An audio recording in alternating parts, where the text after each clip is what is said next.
Good morning and welcome, one and all, to PACIFIC414 Pop Talk. I am your host, Mike. This morning, I have two stories to read off to you and give my opinion. And the first story is about the future of the Lord of the Rings films and who they may focus on now that Embracer Group has the rights to the movies and games. And the other story is about Warner Brothers Discovery CEO David Zaslav supposedly going with the Snyderverse, according to a rumor. Go ahead and get into this first story as you see it on your screen.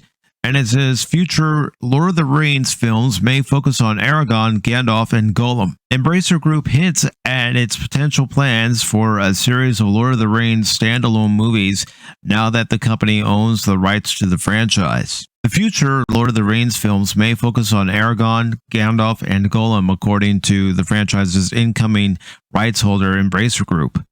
The Swedish video game and media holding company touched on its potential plans for Middle-earth in a recent press release. Opportunities include exploring additional movies based on iconic characters such as Gandalf, Aragorn, Gollum, Gadriel, Arwen, and other characters from the literary works of J.R.R. Tolkien, and continue to provide new opportunities for fans to explore this fictive world through merchandising and other experiences, the press release read in part. This isn't the first time a Lord of the Rings spin-off headlined by Aragorn has been floated either. The Lord of the Rings of Power co-showrunner J.D. Payne recently revealed that a show about the King of Gondor's early days was one of several early pitches fielded by Amazon Studios. Despite persistent rumors that a young Aragorn project was in development, one never materialized, and Amazon Studios ultimately backed Payne and co-showrunner Patrick McKay's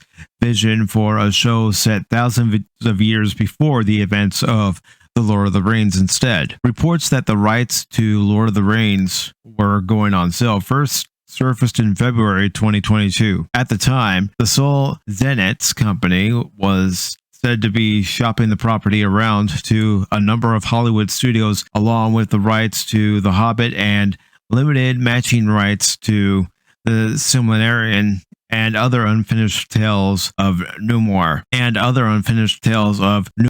Reports that the rights to The Lord of the Rings were going on sale first surfaced in February 2022. At the time, the Sol Zenitz company was said to be shopping the property around to a number of Hollywood studios, along with the rights to The Hobbit and limited matching rights to The Silmarillion and the unfinished tales of Numenor and Middle-earth. Later that month, Warner Brothers issued a statement insisting it still had control over the Lord of the Rings big screen future. Warner Brothers subsidiary New Line Cinema has maintained the theatrical film rights, both live action and animated, for over 2 decades now, a spokesperson said. This was apparently not enough to stop Embracer Group from entering into an agreement to acquire the Sol Zenitz company's Middle-earth Enterprises subdivision and the rights to the Lord of the Rings along with it. Once the acquisition goes through, Embrace Group will seemingly take over Middle-earth Enterprises' role on and financial interests in existing projects based on J.R.R. Tolkien's work. These include Warner Brothers anime film The Lord of the Rings, The War of Rohirrim, Amazon Studios The Lord of the Rings of Power streaming series, and Electronic Arts The Lord of the Rings, Heroes of Middle-earth. And there we have it for the Lord of the Rings, with Embracer Group having the rights and some of their future plans for the property. Do you think that it's a good idea for Embracer Group to have the rights now that they put in the money to obtain those rights? Or do you feel that the rights would have been better suited to someone else? What I've heard about Embracer Group, I'm not convinced that they were the right company to get the rights, but money does speak. Let me know your thoughts on this in the comment section below, and we will go ahead and continue on with our next story for this edition of Pop Talk. Now on to our next story from Bounding in the Comics. It comes from JB Augustine. It was posted on Friday, August 19th. It goes on to say, rumor, Warner Brothers Discovery CEO David Zaslav going with the Snyderverse timeline for the DCEU. Now that David Zaslav and Discovery's takeover of Warner Brothers is complete or close to it, The question of what he's going to do with DC cinematically is approaching an answer. And since this conundrum only has one of two solutions, fans prayed and predicted Zaslav would select the salient and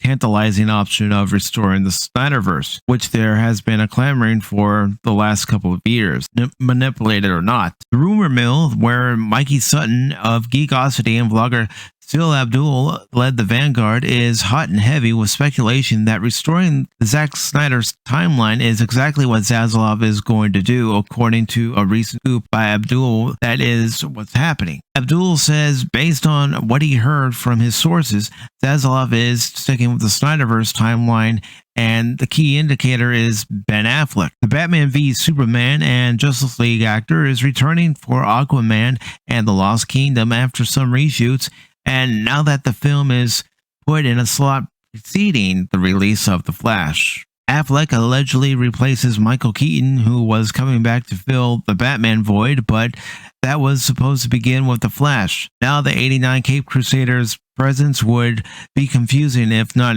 extraneous, but this is only the beginning.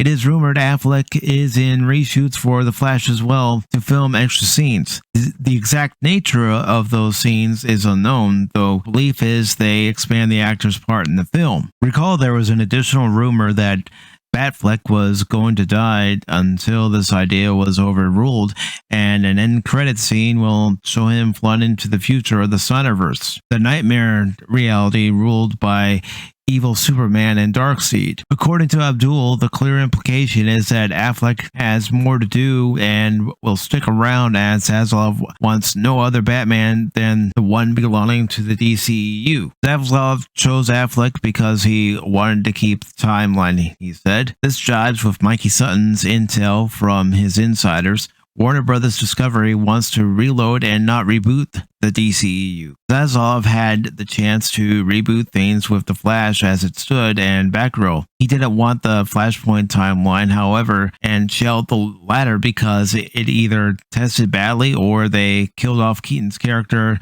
unceremoniously. Whatever the case, Zack Snyder's Justice League, Man of Steel, Batman v Superman are going to be canon again, and the Snyderverse is going to be restored sooner than expected, says Abdul and Sutton. The only thing missing here is Henry Cavill. Does he still have a future as Superman? Abdul heard this is affirmative, but we have to wait 2 months for Black Adam to release in order to find out. There you have it on this rumor from Bounding in the Comics, talking about the Zack Snyderverse being restored to its full glory, meaning that Batman v Superman and, of course, Justice League and his Superman movie being restored to full canon. Do you believe this rumor? Do you think it's just more smoke being put up in the air for people to latch onto in hopes that the Snyderverse is fully restored? Do you want to see it restored? Do you want to see it restored with Henry Cavill as Superman? My other question as part of that is, do you want to see an actual Superman sequel with Henry Cavill? I think I can